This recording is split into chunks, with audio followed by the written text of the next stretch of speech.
یہ حدیث پاک غور اور توجہ سے سننے والی ہے۔ مجمع الزوائد المعجم الکبیر للطبرانی میں یہ روایت موجود ہے، تفسیر صراط الجنان میں بھی موجود ہے۔ طبرانی نے عدی بن حاتم رضی اللہ تعالیٰ عنہ سے یہ روایت نقل کی ہے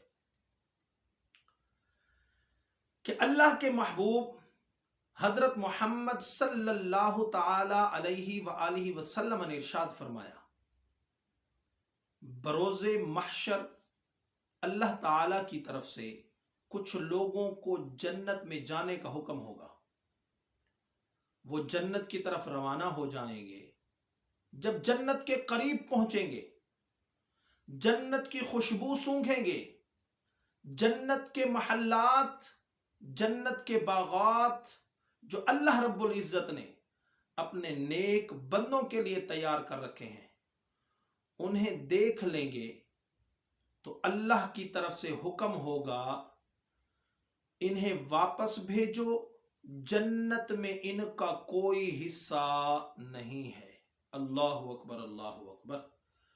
نبی کریم صلی اللہ تعالی علیہ وآلہ وسلم نے ارشاد فرمایا، یہ لوگ حسرت کے ساتھ واپس ہوں گے کہ ایسی حسرت کسی کو نہیں ہوئی، اور یہ لوگ کہیں گے، اے ہمارے پروردگار، اے ہمارے رب، اگر تو نے ہمیں پہلے ہی جہنم میں داخل کر دیا ہوتا تو ہمارے لیے آسان ہوتا۔ اے ہمارے رب، تو نے ہمیں جنت دکھائی، جنت کے باغات، جنت کے محلات، جنت کی خوشبوئیں سنگھائیں، سب کچھ دکھانے کے بعد اب ارشاد فرما رہا ہے کہ جنت میں ہمارا کوئی حصہ نہیں۔ اگر یہ سب کچھ دکھانے سے پہلے ہمیں جہنم میں داخل کر دیتا، ہمارے لیے آسان ہوتا۔ تو رب تعالیٰ کی طرف سے حکم ہوگا کہ ہم نے ارادتاً ایسے کیا ہے۔ اے بدبختو، اس لیے کہ جب تم تنہا ہوتے تھے، اکیلے ہوتے تھے، تو بڑے بڑے گناہوں سے میرا مقابلہ کرتے تھے۔ اللہ اکبر، اللہ اکبر۔ اور جب لوگوں سے ملتے تھے تو خشوع کے ساتھ ملتے تھے، جو کچھ میری تعظیم کرتے تھے اس کے خلاف لوگوں پر ظاہر کرتے۔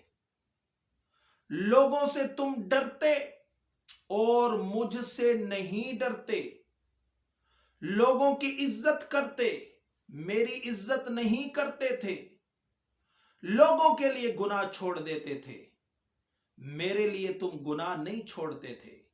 لہذا آج میں تمہیں عذاب چکھاؤں گا اور ثواب سے محروم کر دوں گا۔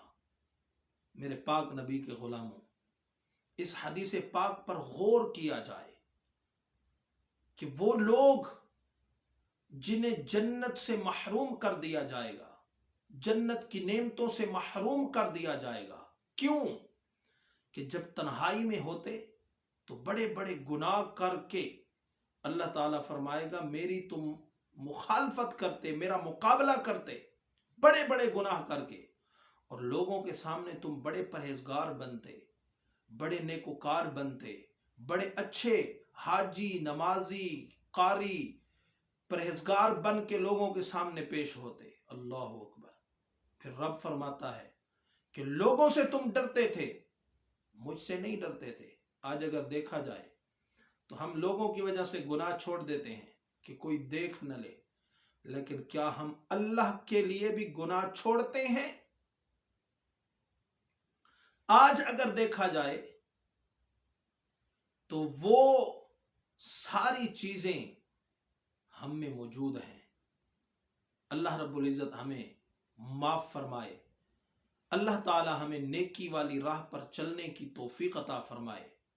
خالق و مالک ہمیں تنہائی میں اور لوگوں میں ایک جیسا رہ کر اللہ کی عبادت کی توفیق عطا فرمائے۔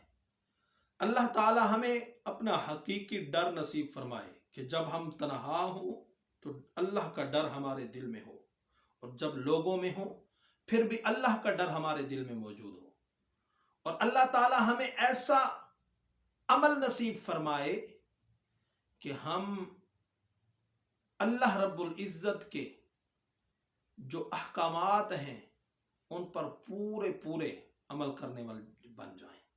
آمین ثم